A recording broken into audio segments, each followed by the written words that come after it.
और सदगुरु कबीर ने बीजक में भी कहा है भूत प्रेत के संबंध में, ये भ्रम भूत सकल जग खाया, जिन जिन पूजा ते जहड़ाया। तो कुछ लोगों ने विचार सुना है यूट्यूब पर, तो उनके प्रश्न आए कि भूत प्रेत होते हैं, आप नहीं मानते हैं, लेकिन भूत प्रेत होते हैं। अगर आपको हिम्मत है तो आप आइए, हम दिखाएंगे। इस तरह से प्रश्न आए। और कुछ लोगों ने कहा कबीर साहब भ्रम अंधविश्वास का विरोध करते हैं, तो भ्रम क्या है, अंधविश्वास क्या है? जैसे बिल्ली रास्ता काट दे या ग्रह टेढ़ा हो जाए, तो क्या ये अंधविश्वास है? क्या ये सच नहीं है? तो ये सारे प्रश्न आए, जिस पर अभी मैं थोड़ी चर्चा करूंगा। सबसे पहले भूत प्रेत, क्योंकि ये एक ऐसी समस्या है जो हर जगह देखने को मिलती है, और सबसे ज्यादा ग्रामीण क्षेत्रों में आदमी भूत प्रेत मानता ही मानता है आदमी। और उसमें भी कई प्रजातियां हैं भूत प्रेत में। भूत प्रेत में कुछ लोग कहते हैं कि कुछ भूत है, कुछ प्रेत है, कुछ चुड़ैल है, कुछ डाकिनी है। इस तरह से तमाम तरह के प्रजातियां हैं, और वो होता है। साहब कहते हैं हमें यह विचार करना है कि भूत होता कौन है। अब लोगों का कहना है कि जो व्यक्ति अकाल मृत्यु को प्राप्त होता है, जिसकी मृत्यु नहीं आई और वो मर गया पहले ही, समय से पहले, वो सब भटकता है, उसकी आत्मा भटकती है, वो भूत बनता है। संतजन कहते हैं पहली बात तो यह है कि अकाल मृत्यु नाम की कोई चीज होती ही नहीं है, जिसकी जब मृत्यु है तभी होती है। और यदि किसी की अकाल मृत्यु होती भी है तो इसका मतलब ये नहीं है कि वो आत्मा भूत बन जाए। अब ये भी प्रश्न उठ सकता है कि फिर अकाल मृत्यु की बात क्यों आती है? तो क्या कोई व्यक्ति समय से पहले नहीं मरता है? तो जो व्यक्ति जब मरा, क्या तभी समय था? इसमें दोनों बातें हैं। हो सकता है समय से पहले भी कभी जाना हो, लेकिन ऐसा कब होता है? जैसे ये हम सब का शरीर हमारा घर है, हम सब अपने अपने घर में रहते हैं, ये बाहर का घर नहीं, शरीर। आत्मा का घर शरीर है, और शरीर का घर ये ईंट पत्थर सीमेंट से बने हुए घर है, मकान। तो जिस शरीर में हम रहते हैं, यदि वो शरीर क्षतिग्रस्त हो जाए किसी असावधानी के कारण, किसी मूर्खता नासमझी के कारण, जैसे कोई आदमी शराब पी करके शरीर को गला दिया, शरीर इस हालत में रहा ही नहीं कि आत्मा उसमें रह सके। अभी आप सब यहाँ बैठे हैं, भूकंप आ जाए और अचानक ये घर पूरा हिल करके इतना ज्यादा सब जगह से दरारें पड़ जाए, खंभे हिल जाएं, तो आप क्या करेंगे? इसको छोड़ देंगे, पता नहीं कब गिर जाए। यद्यपि आप इसमें बैठने के लिए ही आए हैं कि जब तक सत्संग चलेगा बैठेंगे, उससे पहले नहीं हटेंगे, लेकिन पहले ही ये जर्जर हो जाए, पहले ही छत टूटकर गिरने लगे, तो आप इस घर को खाली कर देते। इसी तरह आत्मा आती तो है शरीर में रहने के लिए कि हमको 60 साल 100 साल 150 साल रहना है, लेकिन हम अपनी असावधानियों से शरीर को पहले ही जर्जर कर देते हैं। जैसे नशा करने लगे, मांसाहार करने लगे, और ये तो हुआ शारीरिक क्षति। एक क्षति और है कि हम इतना पाप, अत्याचार, आडंबर करने लगे, इतना हिंसा करने लगे, इतना विकार भर लिए जीवन में कि ये शरीर उसके प्रभाव से प्रभावित हो गया, और जो हमारा समय आगे आ सकता था वो पहले ही आ गया, क्योंकि हमने कर्म ही इतना घटिया कर दिया, हमने पाप इतने ज्यादा कर दिए कि हमारी आयु क्षीण हो गई, हमारा समय पहले ही पूरा हो गया और मृत्यु हो गई। तो एक तो तब जल्दी मृत्यु होती है जब हम असावधानी से शरीर को लाचार बना देते हैं, जर्जर बना देते हैं। इसलिए संतों ने कहा खान पान ठीक रखिए और शरीर को स्वस्थ रखिए। अगर शरीर को असावधानी से, नशा से, दुर्व्यसन से, मांस से आपने पहले ही गला दिया, जला दिया, तो मृत्यु पहले ही घटित हो जाएगी। तो अकाल मृत्यु इस हालत में हो सकती है। और दूसरा, जब हम बहुत ज्यादा हिंसा में लग गए, पाप में लग गए, चोरी, छल, कपट, नफरत, घृणा, ईर्ष्या, द्वेष, जलन, तो इस हालत में भी कई बार समय से पहले ही मृत्यु आ जाती है। लेकिन इसका मतलब ये नहीं है कि आत्मा भटकती है। भटक तो आदमी जिंदा में ही रहा है। जो आदमी शांति नहीं पाया, जो आदमी सुख नहीं पाया, वो भटक ही तो रहा है। बाहर हमारे पास धन है, संपदा है, बाहर हमारे पास घर है, मकान है, लेकिन मन में शांति नहीं है, तो तीर्थों में भटक रहे हैं, नदी नालों में भटक रहे हैं, पहाड़ों में भटक रहे हैं, मंदिरों में भटक रहे हैं सुख के लिए, और सुख मिलता नहीं है। कहाँ कभी इसकी पूजा, कभी उसकी पूजा, कभी वहाँ बलि, कहीं भी वहाँ हिंसा। साहब कहते हैं इसलिए भटकते भटकते हम निकलते चले जाते हैं। तो जिंदा में ही भटक रहे हैं, मरने के बाद आत्मा अकेले नहीं भटकती। संतों ने कहा कि जैसे शरीर में हम कपड़े पहनते हैं, अगर कपड़ा फट गया या गीला हो गया तो क्या करते हैं? तुरंत दूसरा कपड़ा पहनते हैं। और कितना देर लगता है नया कपड़ा पहनने में? अगर मान लीजिए किसी कारण से आपका कपड़ा पुराना हो गया, फट गया, और आप नया कपड़ा पहनना चाहते हैं, या फिर आपका कपड़ा गीला हो गया और आप दूसरे नए बढ़िया वस्त्र धारण करना चाहते हैं, तो कितना देर लगता है? बल्कि ऐसा कोई नहीं करता होगा कि पुराना कपड़ा हटा दिया और कुछ देर ऐसे घूमते रहे तब नया कपड़ा पहने। आप नया कपड़ा पहले ही शरीर में लपेट लेते हैं, ऐसा पहनते हैं कि पुराना छूटे भी नहीं और नया पहले शरीर में आ जाए। साहब कहते हैं यही प्रक्रिया जीव के साथ है। हमारा ये शरीर छूटता भी नहीं है, और अगला जो शरीर हमें मिलने वाला है उसकी सारी प्रक्रिया पूरी हो जाती है। हम इसी शरीर में रहते रहते अपने कर्म के द्वारा, अपने संस्कार के द्वारा अगले जन्म की तैयारी कर लेते हैं। इसलिए कहा गया है कि आप इस जन्म में कौन सा कर्म कर रहे हैं, ये बड़ा महत्वपूर्ण है। अगर आपका इस जन्म का कर्म बढ़िया है, पवित्र है, तो अगला जन्म भी उसी हिसाब से मिलेगा। जैसे बच्चे लोग परीक्षा देते हैं, तो जो पढ़ाई बढ़िया से किया, तैयारी बढ़िया से किया, वो बढ़िया से एग्जाम दे के बढ़िया से पास हो गया, और जिसने बढ़िया से पढ़ाई नहीं की वो फेल हो जाता है। तो अगर हम इस जन्म में बढ़िया कर्म कर लिए, बढ़िया सब कुछ कर लिए, तो अगला जन्म हमारा सही हो जाएगा, तो अगली यात्रा हमारी सही हो जाएगी। तो शरीर का पूरा प्रोसेस पहले ही तय हो जाता है। अगर इस जन्म में हम इस शरीर में हैं, तो अगर हमारा कर्म सही है, बढ़िया है, तो अगला कौन सा शरीर मिलेगा तय हो गया। तो जैसे ही जीव इस शरीर से निकलेगा, जिस घड़ी निकला कि उधर दूसरे शरीर में, गर्भ में प्रवेश कर जाता है। अब होता क्या है, इस शरीर से आत्मा निकल गई। जो भी शरीर है, मनुष्य शरीर हो चाहे कोई शरीर हो, आत्मा निकल गई। तो लोग क्या करते हैं, हिंदू समाज में जला देते हैं, अब मुसलमान लोग गाड़ देते हैं।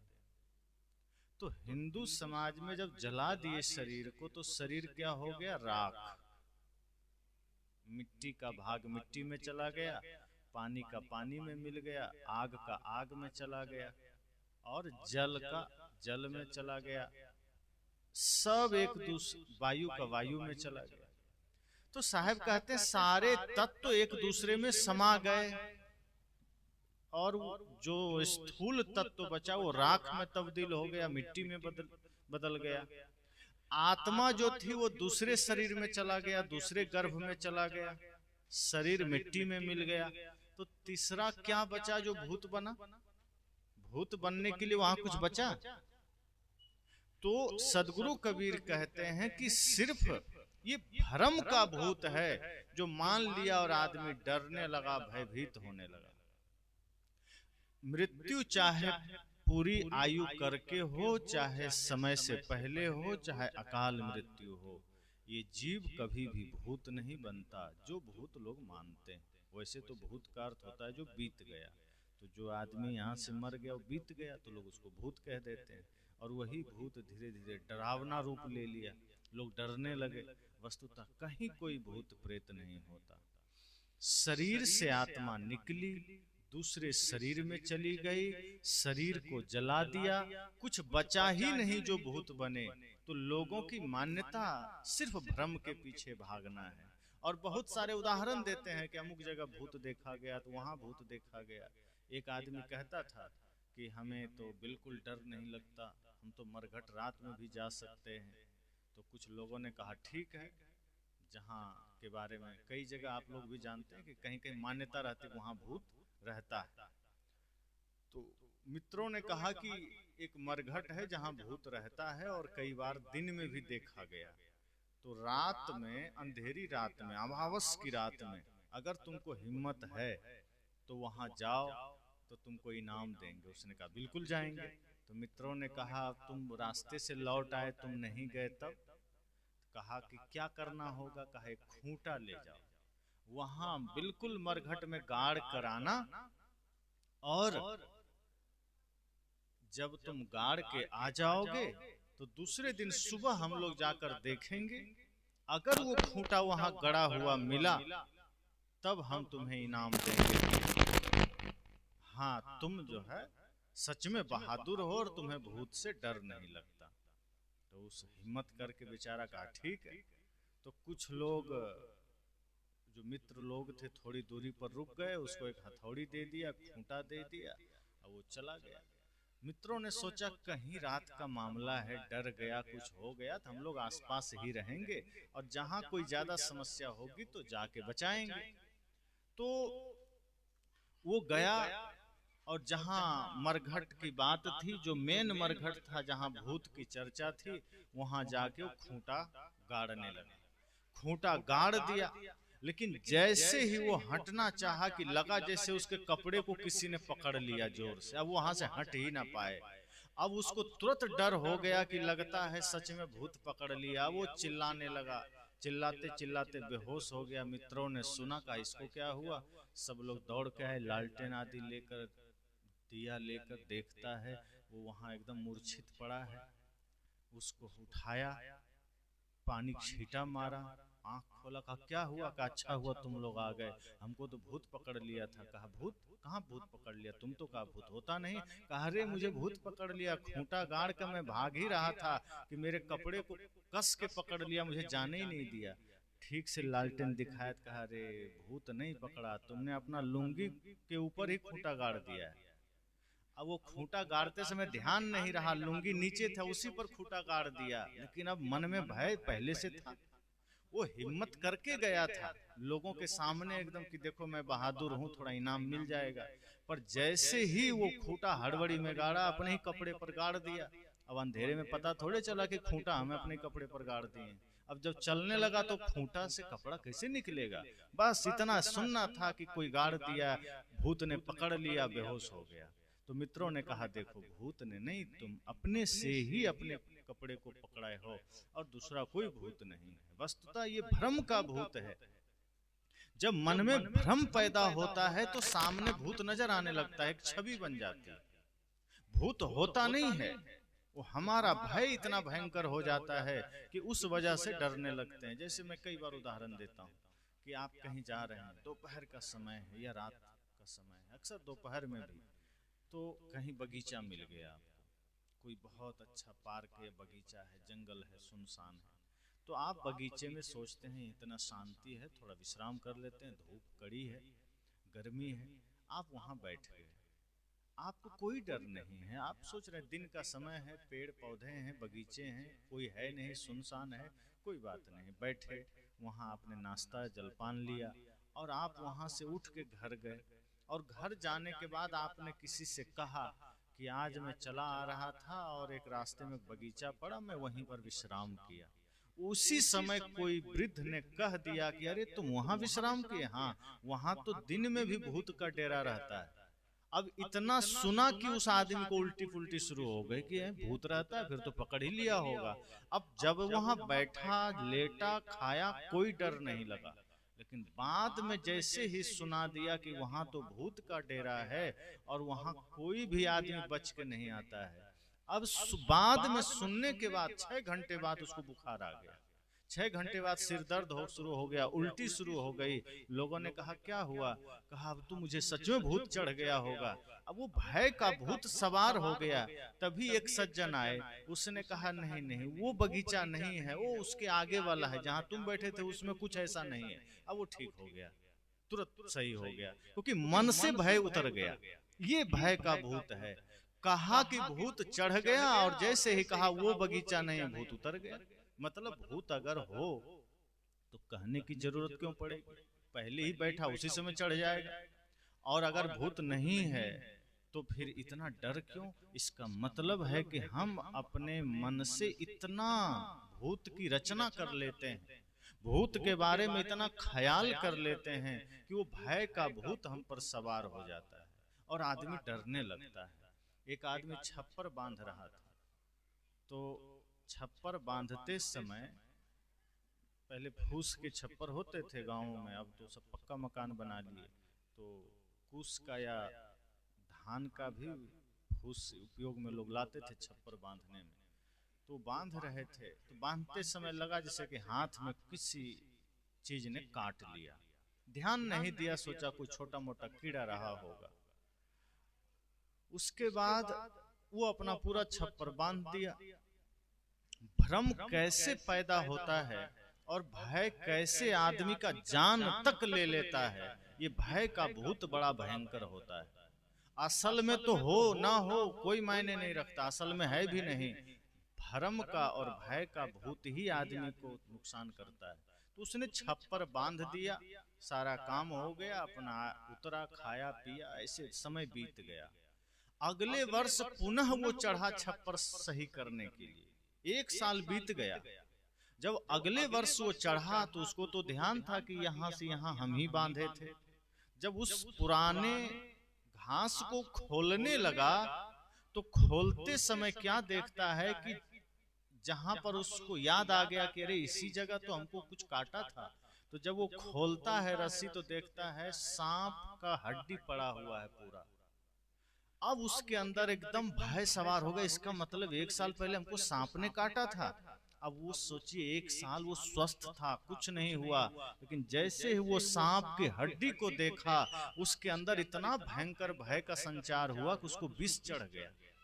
अब विष चढ़ा तो वहीं से उलट गया नीचे। लोगों ने जांच कराया, इलाज कराया, उसका भय इतना भयंकर रूप ले लिया कि शरीर का हार्मोन्स बदल गया और वो इतना भयभीत हुआ कि लगा सच में उसका अपना ही खून जहर में बदल गया। इतना भयंकर रूप लिया। फिर डॉक्टर ने चेक किया, जांच किया, फिर उस हड्डी का जांच किया सांप का, कहा कि नहीं ये बिना जहर वाला सांप है, इसमें कोई जहर होता ही नहीं है। इतना वो सुना तब उसके सांस में सांस आई, जहर उतर गया। तो ये भय का डर, भय आपको मार भी सकता है, ये डर आपका प्राण भी ले सकता है। साहब कहते हैं अक्सर इन चीजों में ऐसा ही होता है। किसी ने कह दिया भूत है, हम अपने मन में छवि बना लिए, हम डरने लग गए। हम अपने मन में एक कल्पना कर लिए, ऐसा भूत होगा, वैसा भूत होगा। अब रास्ते में आप कई बार जा रहे हैं, सूखा पेड़ दिख गया, वो ठूंठ है, कुछ नहीं उसमें, देख के लगता है कोई आदमी खड़ा है, वो आदमी डर गया कि भूत होगा। अब वो डर से भाग गया। अब कई बार आप रास्ते में जा रहे हैं, रस्सी पड़ी है, दिख गया सांप जैसा, आदमी डर के भाग गया। यही भ्रम का भूत होता है। साहब ने कहा ये भ्रम भूत सकल जग खाया। ये जो भ्रम का भूत है ये पूरे संसार को परेशान कर रखा है और हर आदमी इसी में पड़ता है। तो मैं इसी तरह से मैंने अपने विचार रखे, लेकिन कई लोग ये मानने को राजी ही नहीं। वो कहते नहीं आपको भूत से पाला ही नहीं पड़ा, इसलिए आप ऐसा कहते हैं।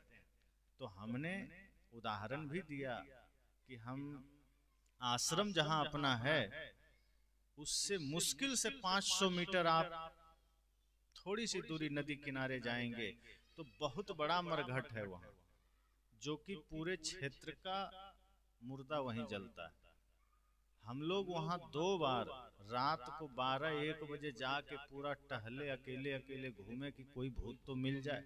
जब लोगों ने कहा कि मरघट में जाके दिखाइए कि कोई भूत मिले, तो हम खोजने चले गए कि चलो आज हम जाते हैं, भूत ही खोज लें। और वो यूट्यूब पर लाइव है, कोई एडिटिंग वीडियो नहीं है। अगर जो लोग देखना चाहते हैं तो हमारे अध्यात्म रहस्य टीवी पर आप जाएंगे, वो बिल्कुल लाइव है। 12 बजे रात को हम लोग मरघट से लाइव किए थे कि शायद कोई भूत मिल जाए तो हम उससे चर्चा कर लें थोड़ा। लेकिन पूरा 2 घंटा हमारे आदित्य स्वरूप साहब और हम दोनों, तो ये अलग दिशा में, हम अलग दिशा में, एक साथ नहीं कि चलो भाई लोग कहेंगे आप तो अकेले नहीं हैं, तो हम अलग ही अलग घूम रहे हैं सब तरफ। जहां ताजा मुर्दा जल रहा था वहां भी जाके देखे। जिन बांसों के द्वारा उसको लाया गया था उन बांसों को भी उठा उठा के, और जो कपड़े उस पर डाल दिए गए थे बाद में, जैसे होता है ना कि कुछ लोग उस समय धोती आदि लाते हैं उसको मुर्दा कफन के लिए, तो कुछ उसमें जला दिया गया, कुछ बगल में रखा था। हम लोग वो कफन वाला धोती भी उठा लिए कि फिजूल यहाँ खराब हो जाएगा, ले चलते हैं आश्रम में कुछ काम आ जाएगा। वो भी उठा लिए कि शायद इसी बहाने भूत पीछे पीछे आ जाए कि तुम हमारा धोती उठा लिया। और उसी का हम लोग पर्दा लगा दिए। हम कहीं तो पहुंचे, लेकिन कुछ नहीं। मैं तो लोग को कहता हूं कि मेरा चैलेंज है, अगर कोई भूत मुझे दिखा दे, मैं जहां कहो जाने को राजी हूं। क्योंकि भ्रम से समाज को मुक्ति देना जरूरी है। ये भ्रम का भूत देहातों में बड़ा भयंकर है। भूत के नाम पर कई बार पड़ोसी पड़ोसी में झगड़ा हो जाता है, कई बार परिवार में झगड़ा हो जाता है। कितने लोग लाचार, अब बीमारी कुछ और है, किसी को मिर्गी का बीमारी है, भूत का समझ रहा है कि भूत चढ़ बैठा है, इसके डर से वो ओझा बैगा के पास जा रहा है।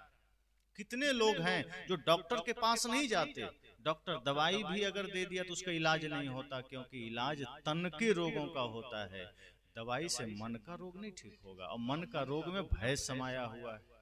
तो भय को मिटाने के लिए हम लोग कोशिश करते हैं, संत जन कोशिश करते हैं। तो इस तरह से लोगों के मन में भूत के प्रति, प्रेत के प्रति भय समाया हुआ है कि भूत है, प्रेत है। साहब कहते हैं ये भ्रम है।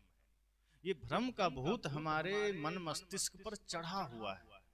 और जब आदमी के मन मस्तिष्क पर चढ़ जाता है, और एक बात और ध्यान दीजिए, भूत प्रेत किसको लगता है? भूत प्रेत भी कमजोर को लगता है। जो ताकतवर है, जो थोड़ा समझदार है, ज्ञानी है, उसको भूत प्रेत नहीं लगता है। अब जो आदमी 4 दिन में एक बार नहाएगा, चाहे महिला हो पुरुष हो, भूत उसी पर चढ़ता है जिसके जीवन में गंदगी। जो बिल्कुल साफ सुथरा जीवन जी रहा है, योग आयुर्वेद में जुड़ा है, उसके मन में निर्भीकता है, उसके मन में शांति है, सुकून है। जब हम मन को गंदा कर लेते हैं, अपने तन को गंदा कर लेते हैं, तो एक नकारात्मक शक्तियां हमारे चारों ओर इकट्ठी हो जाती है। फिर हमें जहां तहां भय पैदा होता है। हम कहीं अकेले जा रहे हैं तो भय होगा, हम कहीं कुछ जंगल चले गए तो भय पैदा होगा, घर में अकेले हैं तो भय पैदा होगा। और सही अगर विचार किया जाए तो आज कोई बाहर भूत नहीं है, आज ये जिंदा आदमी ही भूत बना हुआ है। यही एक दूसरे का दुश्मन बन गया है। आज किसी को डर उस भूत से नहीं लगता, ज्यादा डर लगता है जिंदा भूत से। जो आदमी है इसी से तो भयभीत है समाज। कोई अपने मोहल्ले में किसी से अगर ज्यादा डर रहा है, नहर पर डर रहा है, बाहर डर रहा है, तो ये जिंदा भूत से डर रहा है, जो सबसे खतरनाक है। इसलिए साहब ने कहा कि ये भ्रम भूत सकल जग खाया। ये जो भ्रम का भूत है ये सभी जग को खा लिया। इस ऐसा कुछ भी नहीं है। मरघट में आप जाइए, बैठिए, ध्यान लगाइए, वहां कोई भूत नहीं है।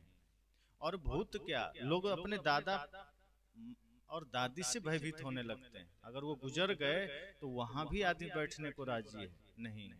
अब जिंदा थे तब तक मेरे पिताजी, मेरे दादाजी, अब दादाजी क्या मरने के बाद इतने खतरनाक हो गए कि अपना पोता का गला दबा देगा। अब वहां डर रहा है आदमी, पिताजी से डर रहा है। अरे अच्छी बात है, भूत बन के आए तो उनके साथ बैठो, खाओ, लेटो, लेकिन आदमी डरता है। तो कोई दादा कोई दादी भूत बन के नहीं आते, उनका कर्म हमारे बीच है, शरीर उनका जल गया, आत्मा किसी और जोनी में चला गया, डरने की कोई जरूरत नहीं है। इसलिए अगर मन में थोड़ा भी भ्रम है मिटा दीजिए। अगर किसी को लगता है कि नहीं है, अभी भी मन में शंका है, तो ले चलिए, हम वहाँ भूत का इलाज करेंगे। हम लोग जहाँ आश्रम है उधर क्षेत्र में भूत की बड़ी मान्यता है, तो वहाँ के लोग कई बार कहते हैं कि हमारे बच्चे को भूत पकड़ लिया, हमें पकड़ लिया, क्या करें। ओझा के पास गए थे, बैगा के पास गए थे, 10,000 मांगा, 20,000 मांगा, दे भी दिए, पूजा कराए, भूत नहीं भागा। मैं कहा भूत है भरम का भूत ऐसे नहीं भागता है। भरम का भूत भागता है मन के रोग का इलाज करने से। जिसके मन में भय समाया है, पहले हम उसके भय को मिटाएं, पहले हम उसके मन को निर्भ्रांत करें, भय से मुक्त करें, और जैसे ही हमारा भय मिटता है भूत मिट जाता है। तो साहब की वाणी है कि ये ब्रह्मभूत सकल जग खाया, जिन जिन पूजा ते जहड़ाया, कि जो भी इस भ्रम के भूत को पूजा वही इसमें फंसा है, दूसरा कोई नहीं फंसा। और जो मानता है उसी को लगता है। मरघट चले जाइए, कितना गाय भैंस वहाँ बैठ के आराम से पागुर करता है, किसी गाय को भूत नहीं लगता, किसी छोटे मोटे जानवर को भूत नहीं लगता। ये आदमी को ही क्यों लगता है? लक्ष्मीबाई को कभी भूत नहीं लगा, भगत सिंह को कभी नहीं लगा। जिसके मन में ही कायरता भरी है, जिसके मन में ही गंदगी भरी है, उसी को भूत लगता है। मन साफ कर लीजिए, वैष्णव बन जाइए, धर्म के पथ पर चलिए। भूत तो क्या, जिंदा भूत भी आपके सामने सिर झुकाएगा, मुर्दा तो मुर्दा ही है। इसलिए डरने की कोई जरूरत नहीं, मनोबल ऊंचा रखिए। सत्संग से आपका मनोबल बढ़ेगा, आत्मबल बढ़ेगा और ज्ञान की वृद्धि होगी, आप अपने धर्म पथ पर चलेंगे। इसलिए भूत प्रेत सब थोथी कल्पना है, दूसरा कुछ भी नहीं। और मेरा तो खुली चुनौती, जो लोग फिर भी मानते हैं कि भूत होता है, हमसे मिलिए और ले चलिए जहाँ होगा। कम से कम एक बार एक आदमी ने कहा कि आप अकेले रहते हैं, भूत यहाँ नहीं आता है। जब शुरू में कुछ समय, बहुत आश्रम का जब शुरुआत था, बहुत ऐसा समय आया जब अकेले रहना पड़ता था, पूरा भयंकर जंगल था। अब तो जाएंगे तो बहुत साफ सुथरा हो गया। उस समय सांप बिच्छू भरे रहते थे। हम लोग जब मच्छरदानी बांध के सोते थे तो सांप मच्छरदानी पर घूमता था, चप्पल में बिच्छू बैठा रहे, तकिया के नीचे बिच्छू चढ़ा रहे, बिस्तर के नीचे बिच्छू, सब जगह। और कभी कभी तो अजगर सांप उतर आए, तो लोग कहते थे आप लोग वहाँ रहते हैं, भूत आ गया तो। मैं कहा ये तो और अच्छी बात है, अगर हम अकेले रहते हैं, कम से कम कोई भूत आएगा, 2 आदमी हो जाएंगे तो बातचीत करने को मिलेगा, पर कोई आता ही नहीं। भूत से क्यों डरना, क्या भय? और ये जीव जंतु से क्या भय? अगर आप प्रेम भाव में जी रहे हैं, करुणा के साथ जी रहे हैं, तो आगे बढ़कर कोई जीव आपका नुकसान नहीं करेगा। जब आपसे उसको खतरा महसूस होगा तभी वो जीव आप पर घात करेगा। और हम प्रेम में भी हैं और सावधानी में भी हैं। अब बहुत करुणा और प्रेम है और हम मूर्खता करें कि नाक के मुंह में उंगली डालने जाए तो काटेगा कि नहीं? तो प्रेम भी हो और विवेक भी हो, सावधानी भी हो। वो अपने रास्ते, हम अपने रास्ते। अब कोई कहे हम तो प्रेम में भरे हैं, हमें क्या दिक्कत, अब हम शेर के आगे दौड़ के चले जाएं तो खा ही लेगा। तो सावधानी भी जरूरत है। तो हम लोग उसी सावधानी से रहते रहे। और अब बगल में मरघट है, वहां भी समय से जाते हैं, देखते हैं, जंगल जाते हैं, कहीं कोई भूत प्रेत का कोई नाम निशान नहीं। और भी जगह जाके देखे हैं, कोई वही नहीं। जहाँ भयंकर से भयंकर मरघट, एक जंगल में मैं था तो वहाँ बताया कि वो एक पिंडी थी, वहाँ पुराने कुछ देवी देवता रहते थे। वहाँ दिन में भी भयंकर से भयंकर भूत रहते थे। उस जगह भी हम लोग रह कर देख कर आए, कोई भूत से कभी मुलाकात नहीं हुई। रहेगा उसी से मुलाकात होगा जो है ही नहीं, जिसका अस्तित्व तो नहीं है, उससे क्या भेंट हो सकती है। और कृष्ण भी गीता में कहते हैं कि शरीर बिना आत्मा के नहीं रह सकता और आत्मा बिना शरीर के नहीं रह सकता। या तो आत्मा निकल गया तो शरीर मुर्दा हो गया। शरीर को शरीर कब कहते हैं? जब आत्मा है। शरीर तभी शरीर है जब इसमें जीव है। जीव निकला कि ये शरीर लाश हो जाता है, मुर्दा हो जाता है। और ये आत्मा बिना शरीर के तभी रह सकती है जब ये अपने कर्म संस्कारों को मिटा दे। ज्ञान से, ध्यान से, साधना से, तप से जब ये अपने वासना को, अपने कर्म को जला दे, तभी ये आत्मा मुक्त स्वरूप में आ जाती है और ये फिर बिना शरीर के हो जाती है। लेकिन अगर कर्म है, वासना है, संस्कार है, तब तक ये बिना शरीर के नहीं रह सकती, और जब तक शरीर में है तो फिर भूत कौन बना। इसलिए ये मिथ्या कल्पना है, इससे नहीं मानना है। अब दूसरी बात आती है कि जैसे कई बार लोग कहते हैं कि ग्रह टेढ़ा हो गया।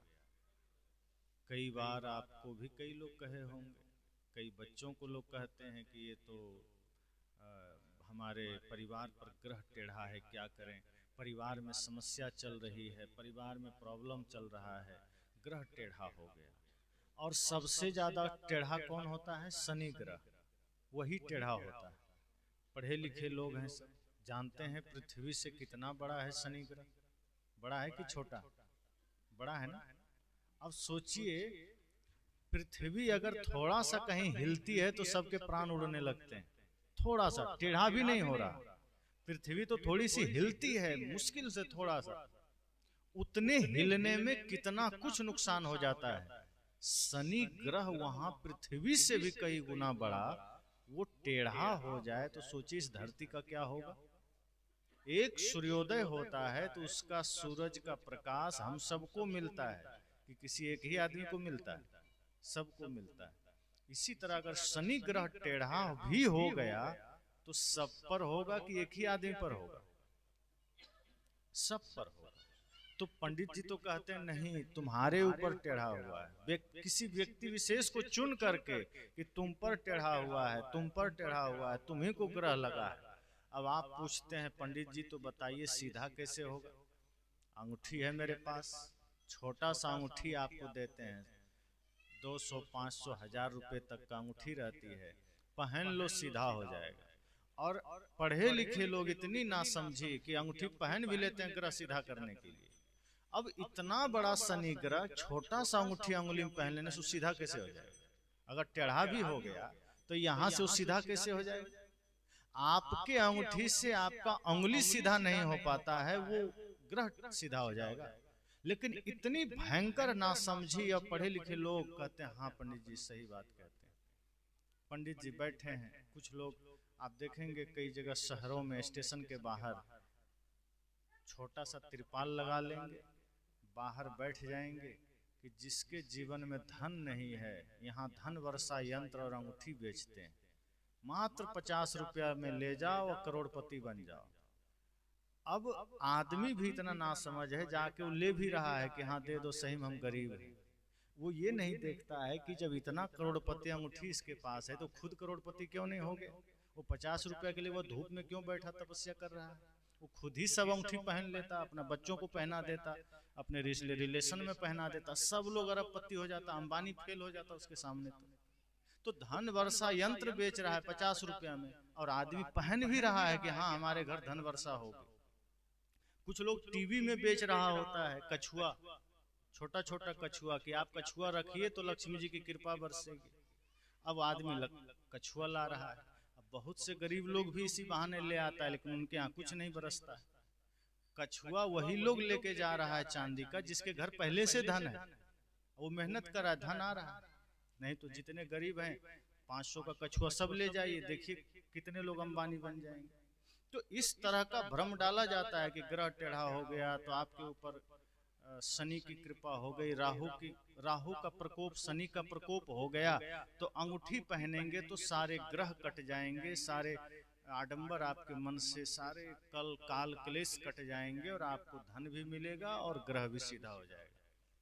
साहब कहते हैं ये सब धोखा है, मेहनत के बिना आपको 1 रुपया कहीं से नहीं मिलेगा।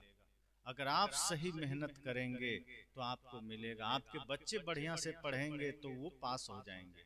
आज माता सरस्वती की पूजा हो रही है, पूजा करिए। एक नारी रूप में पूजा है तो नारी का सम्मान जरूरी है। चूंकि हमारे यहाँ एक बड़ी अच्छी कल्पना है, माता को सभी चीजों का केंद्र माना गया। विद्या में सरस्वती की कल्पना हुई तो एक नारी विद्या का केंद्र है कि वहां से विद्या की धारा प्रवाहित हुई। नारी में ही धन का केंद्र माता लक्ष्मी को बनाया गया। अर्थात जिस समाज में नारियों को शिक्षा का भी अधिकार नहीं दिया गया, जिस समाज ने नारी को मंदिर जाने का अधिकार नहीं दिया, वेद पढ़ने का अधिकार नहीं दिया, व्यास गद्दी में बैठने का अधिकार नहीं दिया। वहां हमारे पुराने ऋषियों ने उन्हें सब कुछ का केंद्र माना। वेद में तो मातृ देवो भव कहा गया, माताओं को पहला देवता माना गया। तो ये बड़े सौभाग्य की बात है कि माताओं को देवी का दर्जा मिला। और शक्ति का केंद्र किसे कहा गया? जगत जननी दुर्गा को, तो नारी ही है। धन का केंद्र किसे कहा गया? लक्ष्मी जी को, नारी ही है। विद्या का केंद्र किसे कहा गया? सरस्वती जी को, भी नारी है। उस समाज में नारियों के साथ इतना दुर्व्यवहार बाद में हुआ कि कहा इनको पढ़ने का ही अधिकार नहीं है। ये हमारे शास्त्रों में, स्मृति आदि ग्रंथों में लिखा गया। और कई जगह तो ये भी लिख दिया गया मानस में कि अवगुण 8 सदा उर रही, कि इनके हृदय में सदा 8 अवगुण रहते हैं। इस तरह से नारियों का तिरस्कार भी किया गया। तो एक और हम नारी को इतना सम्मान दिए को विद्या की देवी है, इस भाव से नारी जगत की पूजा करिए, प्रशंसा कीजिए, उनकी आराधना कीजिए, उनको सम्मान दीजिए। नारी की असली पूजा क्या है?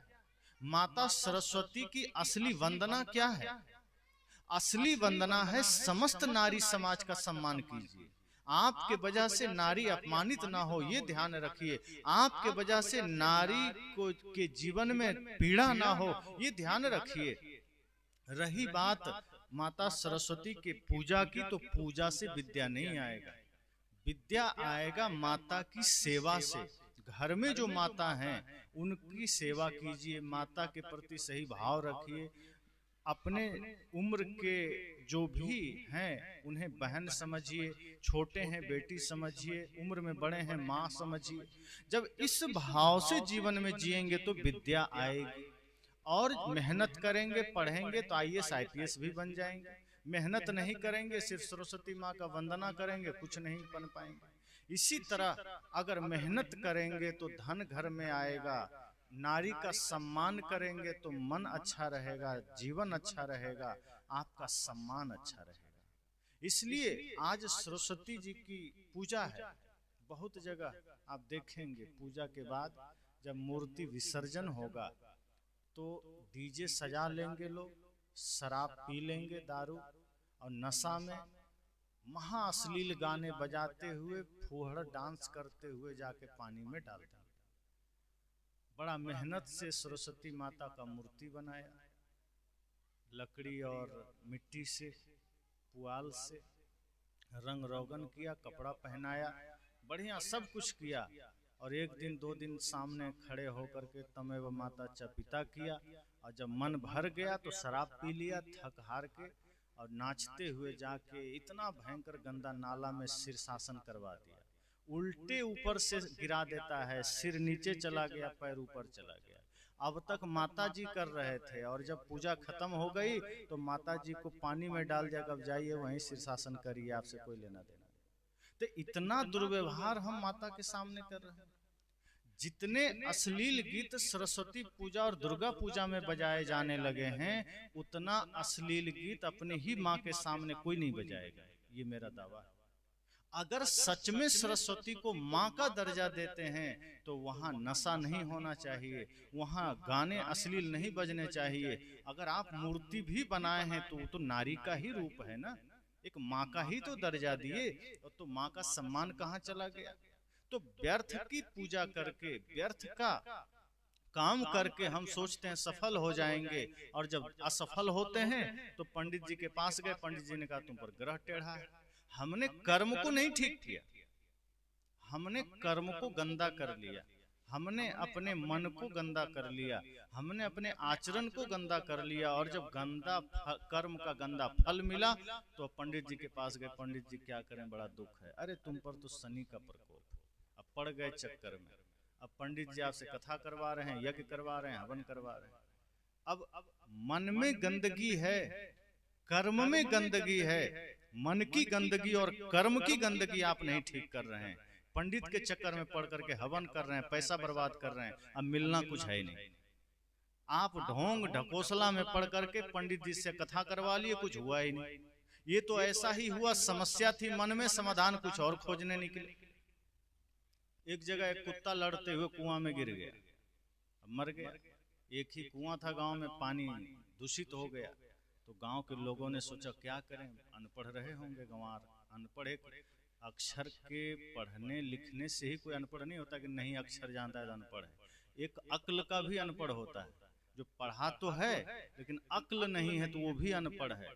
और कुछ लोग होते हैं जो अक्षर नहीं जानते पर आत्मज्ञान और अनुभव ज्ञान इतना ज्यादा होता है कि पढ़े लिखे से भी कई कदम आगे होते हैं। तो वही वो उसी रैंक के गंवार रहे होंगे। तो उन्होंने कहा क्या करें, कुआं में कुत्ता गिर गया है, मर गया है, अब इसका पानी दूषित हो गया, क्या करें। अब विचार करते करते एक दिन बीत गया, थोड़ा थोड़ा गंध शुरू हो गया। एक ही कुआं था, थोड़ा गंध आने लगा। अब कहा अब बर्दाश्त से बाहर है, अब क्या करें, पंडित जी के पास चलना चाहिए, क्योंकि पहले कोई भी समाधान के लिए पंडित के पास लोग जाते थे। पंडित जी के पास गया, पंडित जी एक नंबर का ठग। उसने कहा देखो भाई, तुम्हारे ऊपर तुम्हारे गांव में राहु का प्रकोप हो गया है, इसीलिए कुत्ता कुआं में गिरा है। तो क्या करें पंडित जी। तो हम लोग जैसे 5 पंडित को तुम्हें भंडारा कराना होगा, 5 गो कपड़ा, 5 लोटा, 5 थाली, 5 गिलास दान करना होगा और 1100 रुपया दक्षिणा देना होगा, एकदम ठीक हो जाएगा। जो मंत्र हम थोड़ा, जो जल हम मंत्रित कर देंगे, पढ़ देंगे, जल को पढ़ा भी जाता है। पंडित लोग इतने पढ़ाकू होते हैं कि जल भी पढ़ लेते हैं, पढ़ते हैं, तेल पढ़ देंगे, जल पढ़ के दे देंगे, पता नहीं क्या पढ़ते हैं, कहाँ सीख के आए। तो पढ़ के कहा मैं जो जल दे दूंगा उसको कुआं में डाल देना, सब सही हो जाएगा। ये लोग बेचारा मरता क्या ना करता। कहा ठीक है। सब आयोजन किया, मेहनत किया, खर्चा किया, यज्ञ हुआ, अंत में वो जल दिया, जाके कुआं में डाल दिया। अब डाल दिया, 2-4 घंटा इंतजार किया कि अब प्रभाव पड़ेगा, सब ठीक होगा, लेकिन धीरे धीरे गंध बढ़ता जा रहा था और गंध बढ़ गया। अब इन लोगों ने फिर सबको बुलाया, कहा अरे लगता है मामला गड़बड़ हो गया, ये पंडित ठग लिया हम लोग, अब क्या करें। कहा इनसे ना होगा, चलो गया के पंडित के पास चलते हैं, वो थोड़ा ज़्यादा ज्ञानी होता है। वहाँ गया, वो लोग कहा देखो तुम कितने लोग को बुलाए थे, कहा 5। कहा यही गड़बड़ी हो गई, 11 लोग को बुलाओ। और कहाँ से बुलाए थे, कहा गांव के। गांव से थोड़े बात बनेगा, गांव में तो समस्या ही है, गांव से बाहर हम लोग को बुलाओ। 11 लोग हम लोग हैं टीम में, हम लोग को बुलाओ। और 1100 नहीं, अब तुमको 11 हज़ार लगेगा और साथ साथ कपड़ा भी बढ़िया वाला लगेगा। अब सब गांव वाले चंदा करके कहे अब क्या करें, पानी एक ही गांव, एक ही कुआं है, इसी से सब पीते हैं। मेहनत करके बुलाया गया के पंडित को, फिर यज्ञ हुआ, हवन हुआ, पैसा लिया पंडित लोग, खाया पिया निकल लिया। अब पंडित लोग ऐसा होता है कि उसको गंध भी आ रहा है कोई फर्क नहीं पड़ता है, श्राद्ध का भी भोज बढ़िया से खा के चल देता है। आदमी दुखी भी है तो उसको कोई फर्क नहीं पड़ता है, वहाँ लाश पड़ी है वो आराम से खा पी के पेट फुला के निकल लेगा, उसको कोई फर्क नहीं पड़ता। वो लिया दक्षिणा चल दिया। अब फिर वो जो छोड़ के गया था राख उख सब कुआं में डाल दिया, कोई फर्क नहीं पड़ा, उतना ही गंध। अब सब लोग बड़ा निराश, अब क्या करें। कहा अब काशी चलते हैं, अब एक आखिरी विकल्प। अब काशी गया, वहाँ समस्या रखा, पंडित जी बड़ी समस्या है। कहा कुछ किया, कहा बहुत कुछ किया। गांव के पंडित को बुलाए, गया के पंडित को बुलाए, अब आखिरी आपके पास आए हैं। कहा तुम पहले ही गलत जगह चले गए थे, यहीं आ जाना था। वो लोग नहीं जानता है, 1 नंबर का बैल है सब, हमारे पास आते हम ठीक कर देते। कहा क्या करना होगा। कहा सबसे पहले तो 1 लाख दक्षिणा लगेगा, काशी के पंडित हैं, ऐसे नहीं जा सकते। अब ये लोग सोचते हैं एक ही कुआं है, ऐसे भी मर जाना है, तो पैसा रख के क्या करेंगे, 1 लाख इनको भी दे देते हैं। कहा ठीक है पंडित जी। कहा करना क्या होगा। कहा 1 लोटा पानी जमुना जी से, 1 लोटा पानी गंगा जी से, 1 लोटा पानी नर्मदा जी से, 1 लोटा पानी गोदावरी से, 1 लोटा पानी कृष्णा नदी से, महानदी से, सब से 1-1 लोटा पानी ले आओ, और 1 लोटा पानी गंगा सागर से। कहा फिर। कहा अब लेके पहुंचो गांव, हम लोग पहुंच रहे हैं, और एसी में टिकट भी बनवा दो हम लोग का। सब हो गया, पहुंचे, यज्ञ हुआ, हवन हुआ, सब नदी का गंगा सागर का पानी कुआं में डाला। का अब तुम्हारा समस्या समाधान हो जाएगा, तुम्हारा पानी ठीक हो जाएगा, एकदम स्वच्छ निर्मल, पहले से भी बढ़िया हो जाएगा, पीने लायक हो जाएगा। कहा ठीक है पंडित जी। पंडित जी अपना सब दक्षिणा लिए, खाए पिए निकल लिए। अब ये लोग देख रहे हैं शाम से सुबह हो गई, गंध अब भयंकर हो चुका था, कुत्ता अब सड़ करके उसमें गंध मार रहा था। अब ये लोग परेशान, अब क्या करें, ये तो काशी का पंडित भी फेल हो गया। कहा लगता है ये सब पंडित ठग के चला गया, गंध मिटा नहीं। अब सब गांव के बाहर जहाँ कुआं था वहाँ तो बैठना क्या, खड़ा होना मुश्किल था। तो गांव के बाहर सब बेचारा बूढ़े बुजुर्ग बैठे, सिर पर हाथ रखे परेशान कि पंडित लोग पैसों ठग लिया, कपड़ों ठग लिया, मेहनत भी कराया, इतने दिन से दूसरे गांव से पानी लाला के पी रहे हैं, अब क्या करें।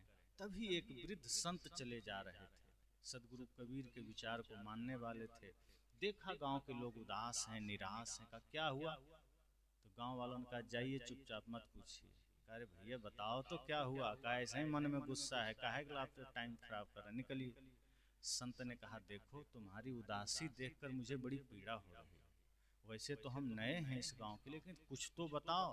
क्या बताएंगे। काशी के पंडित से भी कुछ नहीं हुआ है, इतनी बड़ी समस्या हमारे गांव में आई है और आप यहाँ प्रश्न कर रहे हैं, निकलिए। उसने कहा एक बार बता के तो देखो, क्या पता समाधान हो जाए।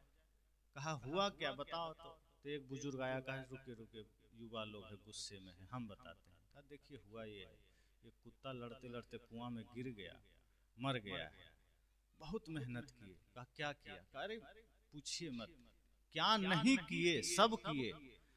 संत ने कहा क्या क्या किया। कहा 5 पंडित बुलाए, 10-15 हजार खर्च हुआ, फिर 11 पंडित बुलाए, 50-60 हजार, बल्कि 1 लाख रुपया खर्च हुआ। अंत में काशी का पंडित आया, उसमें भी 1-1.5 लाख खर्च हुआ। 10 वो नदी का पानी सब मेहनत किए, डाले, हवन किए, यज्ञ किए, सब पूजा पाठ किए।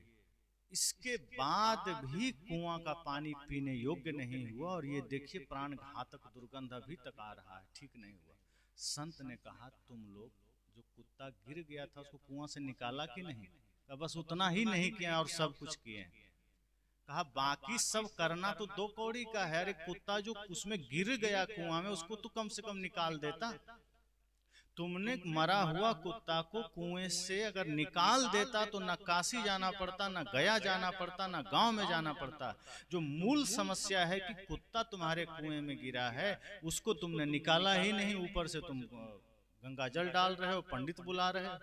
सबसे पहला काम करो कि जो कुत्ता सड़ गया है पूरा सब निकाल के फेंको, अब मशीन लगा के या जैसे भी बाल्टी से सारा पानी फेंको, कीचड़ बाहर करो, साफ सुथरा करो, कल से तुम्हारा कुआं ठीक हो जाएगा। लोगों ने सब सिर पर हाथ रखा, कहा ये तो हमने सोचा ही नहीं। सही बात है, कुआं में कुत्ता गिरा है, हम सब काम कर लिए, कुत्ता निकाल भी नहीं किए। तो जब कुत्ता ही नहीं निकाले तो तुम 1000 गंगा जल डालो, क्या हो जाएगा। तो समस्या हमारे मन में है, समस्या हमारे, बीमारी हमारे मन में है। बाहर हम समाधान खोजे चले जा रहे हैं, पंडित जी के पास जा रहे हैं, तीर्थों में जा रहे हैं। अब मन की बीमारी के वजह से हम असफल होते हैं। मन में गंदगी के वजह से भाई से विवाद हो रहा है, मन की गंदगी के वजह से पड़ोसी से झगड़ा हो रहा है, मन की गंदगी के वजह से हमारा अस्तित्व खोता चला जा रहा है। और हम सोचते हैं कि ग्रह टेढ़ा हो गया, हम सोचते हैं कि कुछ हम पर किसी ने बाण चला दिया। कई लोग कहते हैं किसी कोई डायन ने हमको हम पर बाण चला दिया, ये भी बात आती है। साहब कहते सब फिजूल बातें। अगर ऐसे लोग यहाँ होते कि जिसके देखने मात्र से या बाण चलाने से कोई घायल हो जाता, तो भारत की सरकार तो ऐसे लोगों को उठा के बॉर्डर पर रख देते कि जाओ तुम वहीं उधर बाण चलाते रहो पाकिस्तान में, तो कितना अच्छा होता। अपने ही लोगों पर इनका बाण चलता है क्या। ये सब व्यर्थ की बातें हैं। अब कुछ लोग कहेंगे बिल्ली ने रास्ता काट दिया, अनर्थ हो गया। अरे बिल्ली को उधर जाना था, चली गई, तुम्हारा रास्ता कैसे कट गया। कौन है बिल्ली जो रास्ता काट दिया। चूहा गुजर गया, कुत्ता गुजर गया, रास्ता कट गया। हो सकता है आपके वजह से बिल्ली का रास्ता कट गया हो, ये हम कभी सोचते ही नहीं। हमें लगता है बिल्ली ने हमारा रास्ता काट दिया, छोटा सा जीव बेचारा हमारा क्या रास्ता काट देगा। अब ये भय मन में बना रहता है, वो बिल्ली क्रॉस कर गई है, कुछ हो ना जाए, और नहीं होने को हो जाता है क्योंकि मन में भय बना हुआ है। कई बार हम लोग निकलते रहते हैं गाड़ी से, तो बिल्ली दौड़ के उस पार हो जाती, देखते हैं कई गाड़ियां रुक जाती, पीछे उधर सब रुक गई, हम लोग निकल जाते हैं। तो कई लोग कहता है कि इन लोगों को क्या होगा, साधु है, कोई आगे पीछे रोने वाला है, मरियो जाएगा, कोई पूछेगा। मतलब लोगों को भरोसा ही नहीं होता कि ऐसा कुछ नहीं होता है। हम लोग निकल भी गए तो लोग सोचते हैं इनको कोई रोने वाला नहीं, इसलिए निकल गया। अब कुछ नहीं होता। आपका मन पवित्र रहेगा तो बिल्ली निकले चाहे बिल्ला निकले कुछ होने वाला नहीं है।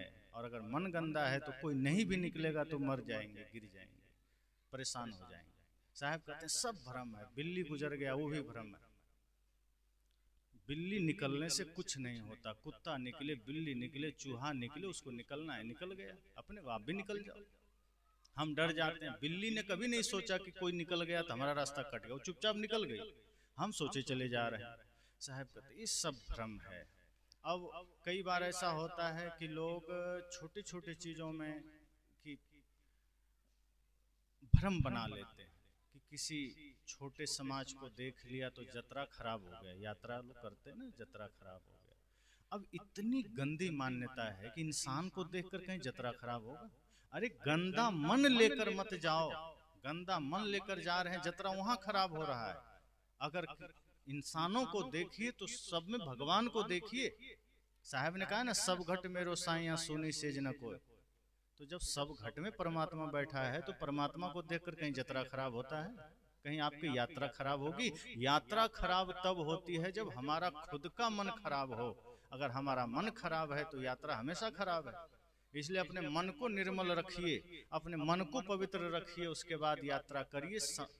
किसी को देखिए तो उसमें भगवान को देखिए, परमात्मा को देखिए। साहब ने तो कहा सब घट मेरो साईं, सबके घट में मेरा साईं बैठा है।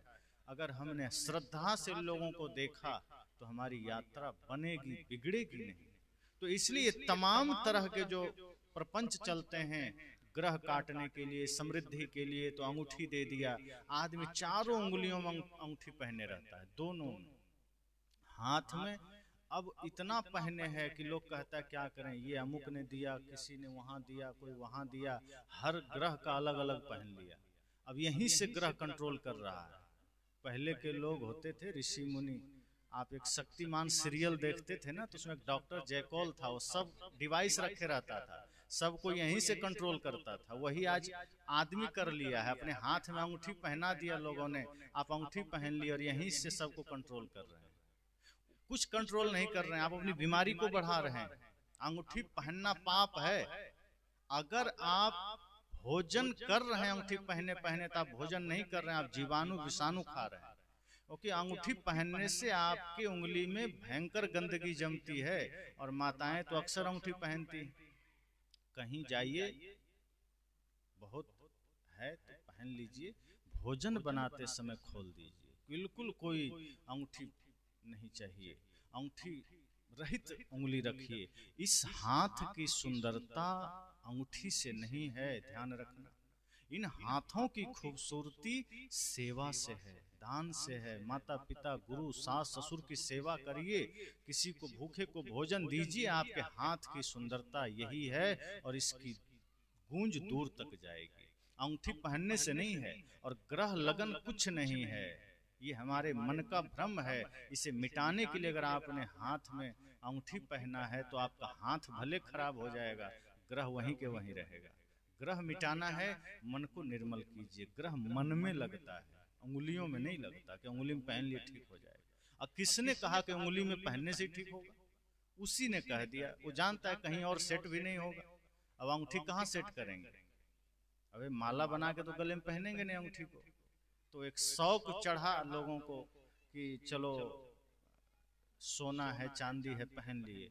लेकिन अब लोगों ने, ठग लोगों ने सोचा कि इसी तरह से कुछ ग्रह को कंट्रोल करने का भी फार्मूला बनाया जाए जो अंगुली में पहन सके लोग, तो शौक से भी पहनेगा और हमारा काम भी बन जाएगा। तो तमाम तरह का नीलम, पन्ना, पोखराज धातु बना दिया आपके लिए कि ये पहनेंगे तो आपको लाभ होगा, वो उसको लाभ होगा, लाभ हुआ कुछ नहीं होता। तो ठगों की बड़ी भीड़ है संसार में, और हम लोग फंसते चले जाते हैं। सदगुरु कबीर यथार्थ बोलते हैं, इसलिए लोगों को चुभते भी हैं। सत्य साच कहो तो मारन धावे, झूठे जगपति आना। अभी मैं झूठ बोलने लगूं तो इतना मैदान छोटा पड़ जाएगा, बाहर कोई मैदान होगा। झूठ वाला काम बोलने लगूं कि जैसे अभी मैं बोलने लगूं, कुछ नहीं करना है, आपको सिर्फ बेलपत्र में शहद लगा के शिवलिंग में चिपका देना है, यहाँ जगह नहीं मिलेगी। और ये हो रहा है। अब आपका बेटा पास हो जाएगा, और खुद उनका बेटा फेल हो गया। ये रियल बात है, आप सुन लीजिए, यूट्यूब में खोल लीजिए। तो ये घटना है। अगर मैं अभी कहीं से पता करके दादा नाना चाचा चाची का नाम बताने लगूं तो यहाँ भीड़ हो जाएगा। यही है। अगर रियल में जानकार हूं तो मैं ये बताऊंगा कि देश में समस्या क्या है, भारत की समस्या का समाधान क्या है, आतंकवादी कहाँ घुसे हुए हैं, सेना पर कौन खतरा हो रहा है, गरीबों की समस्या का समाधान कब और कैसे होगा, ट्रेन दुर्घटना कब कैसे रुकेगी। जो ज्वलंत समस्या है, अगर हम कुछ दिव्य दृष्टि आएगी तो हम ये न बताएंगे कि हम उसका चाचा का परिचय बता रहे हैं, तो उसका नाना का परिचय बता रहे हैं, तो उसका फूफा का परिचय बता रहे, बता के क्या मिलेगा। आप अपने चाचा को खुद जानते हैं, हमारे बताने मात्र से क्या हो जाएगा। बताना है वो चीज बताइए जो देश की समस्या है, जो गरीबी है, भूखमरी है, स्वास्थ्य की समस्या है, शिक्षा की समस्या है, अंधविश्वास की समस्या है, चमत्कार की समस्या है। लेकिन वही जब यथार्थ कहो तो मारन धावे, सच कहता हूं तो लोग मारने दौड़ते हैं। यही नासमझी इस देश में चली है। इसलिए यहाँ गणेश जी हैं, यहाँ लक्ष्मी जी हैं, फिर भी गरीबी है। क्यों है? अमेरिका में गणेश और लक्ष्मी की पूजा होती है, काहे धन है उसके पास। जापान में कौन लक्ष्मी कौन गणेश की पूजा होती है, क्यों धन है उसके पास। ये अरब के देश, दुबई, अरब अमीरात, कुवैत, ये सारे देश को देखिए, खजाना भरा पड़ा है, ना गणेश को जानता है ना लक्ष्मी को जानता है। कहां से आया? अगर धन देने वाली माता लक्ष्मी ही है तो लक्ष्मी तो देश भारत में है, तो बाकी देश को तो भिखारी का कटोरा लेके खड़ा रहना चाहिए भारत के सामने कि हमको भी थोड़ा दे दो। तो हम ही मांग रहे हैं विश्व बैंक से कर्जा कि हमको दे दो, तो लक्ष्मी जी यहाँ क्या कर रहे हैं? मतलब पूजा आप लोग करें, यहाँ धन दे के आ गई, कहाँ जापान अमेरिका को। नाइंसाफी है कि नहीं? तो शक्ति का देवता शिव जी आपके पास है, अब परमाणु बम ज्यादा किसके पास है? अमेरिका और रूस के पास। तो शिव जी अपना कृपा वहां क्यों बरसा रहे हैं? लेकिन हमारी खोपड़ी में बात घुसती नहीं है, और हम लोग कह दें तो लोग कहेंगे कबीरपंथी तो हिंदू विरोधी। इसमें हिंदू विरोधी क्या है भाई? सत्य बात कहने में हिंदू विरोधी क्या है? हिंदू विरोधी तो वे खुद हैं जो हिंदू में हिंदू अपने को कहते हैं। हिंदू का मतलब है जो हिंसा से दूर है। हिंदू होना कोई बपौती चीज थोड़े है कि वर्मा जी के घर में जन्म लिया तो बेटा वर्मा जी हो गया, कि शर्मा जी के घर में जन्म लिया तो बेटा शर्मा जी हो गया। हिंदू कोई जाति नहीं, हिंदू एक जीवन शैली है। अगर आप हिंसा से दूर हैं, अगर आप पाप से दूर हैं, अगर आप माता पिता गुरु का आदर करते हैं, अपने भाई से प्रेम करते हैं, दुर्व्यसन मुक्त जीवन जीते हैं और वैष्णव जीवन जीते हैं, आप हिंदू हैं। ऐसा कितने लोग मिलेंगे आपको? तो हिंदू होना कोई ये नहीं है कि बस जिस घर में जन्म लिया तो हिंदू हो गया, ये मूर्खता है। और अगर ऐसा कोई जीवन जीता है वो हिंदू है, जो सत्य बोलता है वो हिंदू है। सनातन कौन है? जो पहले था, आज है, आगे रहेगा, वो आत्मा है। और आत्मा का स्वरूप क्या होना चाहिए? सत्य, हिंसा, प्रेम, करुणा। अगर ये है तो आप सनातनी है। आत्मा सनातन है, सत्य, हिंसा, प्रेम, करुणा है तो आप सनातनी है। कितने लोग ऐसे हैं? तो जो दिन रात अंडा और मछली खा रहा है वही सनातन का झंडा उठाए घूम रहा है, मैं तो सनातनी। तुम सनातनी काहे का? सनातन वाला लक्षण तो पहले पैदा करो, हिंदू होने का लक्षण तो पहले पैदा करो। तो जब सत्य कहा जाता है तो आदमी मारने दौड़ता है। लेकिन साहब ने कहा कोई बात नहीं, सत्य तो मैं कहूंगा, सच्चे पथ का राही हूं, कह सकता दिन को रात नहीं, और ईमान बेच दूं टुकड़ों में, ये मेरे बस की बात नहीं, साहब ने कहा। इसलिए सत्य कहना है, लोगों को जगाना है, भले ही कोई आवे ना आवे। अगर कुछ ही लोग आएंगे तो वो ही जागेंगे। वैसे भी भीड़ तो भेड़ों की होती है, सिंह अकेला चलता है। तो सदगुरु कबीर को समझने वाले के पास तो जिगरा चाहिए ना, सामर्थ्य चाहिए। सब पहुंच जाएंगे ऐसा कैसे हो सकता? जहां भ्रम की नगरी होगी वहां भीड़ हो जाएगी। भ्रम फैलाना शुरू कर दें, भीड़ हो जाएगी। इसलिए साहब ने कहा नहीं, न भूत के भ्रम में पड़ना है, न ग्रह के भ्रम में पड़ना है, न बिल्ली काटने से डरना है, कुछ नहीं। आज सब अगर आप देखें तो सारी समस्याओं का जड़ आदमी है और आदमी का मन है। बाकी संसार में न सांप से खतरा है, न बिच्छू से खतरा है, न शेर से खतरा है, सब ठीक है। वो लोग अपने अपने प्रकृति में जी रहे हैं, अपने अपने धर्म में जी रहे हैं। आज अगर इस समाज को, इस दुनिया को खतरा है तो आदमी और उसके मन से खतरा है। अगर कुछ ठीक करना है तो आदमी के मन को ठीक करना है, और वो भ्रम से ठीक नहीं होगा, उसके लिए यथार्थ ज्ञान में उतरना पड़ेगा। इसलिए हम सबको इस पर ध्यान देना है। तो कुछ प्रश्नों पर जो लोग पूछा करते हैं, मैंने आज उसी पर चर्चा किया। निश्चय ही ये प्रश्न आपके भी रहे होंगे। कई बार मन में होता है कि कुछ लोग प्रश्न करते हैं लेकिन वो आपके भी प्रश्न होते हैं, तो उन प्रश्नों पर ही कुछ चर्चा मैंने किया। इस पर हम सबको विचार करना है, चिंतन करना है, मंथन करना है। और अधिक विचारों को आप सुनने जाने तो मोबाइल का जमाना है, उसमें आप जाएंगे तो आप खोज लेंगे, उस बहुत सारे प्रश्नों के उत्तर भी मिल जाएंगे, बहुत सारे विचार मिल जाएंगे जो छात्र जीवन में है। या आप में से ही कई लोग हैं जो मानसिक रूप से कई बार बहुत ज़्यादा तनाव में रहते हैं, तो ध्यान पर भी बहुत सारे सूत्र हैं जो आपको अध्यात्म रहस्य टीवी और आदित्य साधना इस पर मिल जाएगा, कबीर दर्शन। तो इस तरह से आप मोबाइल का भी सदुपयोग करिए। मेरा नाम भी डालेंगे तो आ जाएगा। जो भी विचार आप सुनना चाहेंगे, चाहे वो छात्रों के लिए हो, परिवार में रहकर ध्यान कैसे करें, साधना कैसे करें, भूत प्रेत से लेके ग्रह लगन मुहूर्त सब, तो साधन का सदुपयोग करें। साधन कोई बुरा नहीं। हम किसी भी चीज को हम गलत और सही बनाते हैं। अगर इसी मोबाइल में हम विचार सुने तो ये मोबाइल हमारे लिए साधना पथ का सहयोगी बन जाता है, और इसी में गाना सुनने लगे तो हमको नरक में भी डाल देता है। अगर आपके पास चाकू है, आप सब्जी अमनिया कर रहे हैं तो चाकू बढ़िया है, और कोई चोर लेके जेब काटने लगा तो गलत हो गया। तो गलत चोर है, चाकू थोड़े गलत है। चाकू ने थोड़े कहा कि हाँ भाई चोर मुझे ले चलो मैं वहीं रहूंगा, ऐसा नहीं। वो निर्जीव है, उसको आप जैसा संग देंगे वैसा हो जाएगा। जैसे एक लोटा जल है, आपने उसमें एक बूंद गुलाब का जल डाल दिया, सुगंधित हो गया, पूजा में काम आ जाता है। उसी एक लोटे जल में आपने एक बूंद शराब का डाल दिया, वो त्याज्य हो गया। तो आप उसको सही गलत बनाते हैं। हम अपने मन को खुद सही और गलत बनाते हैं।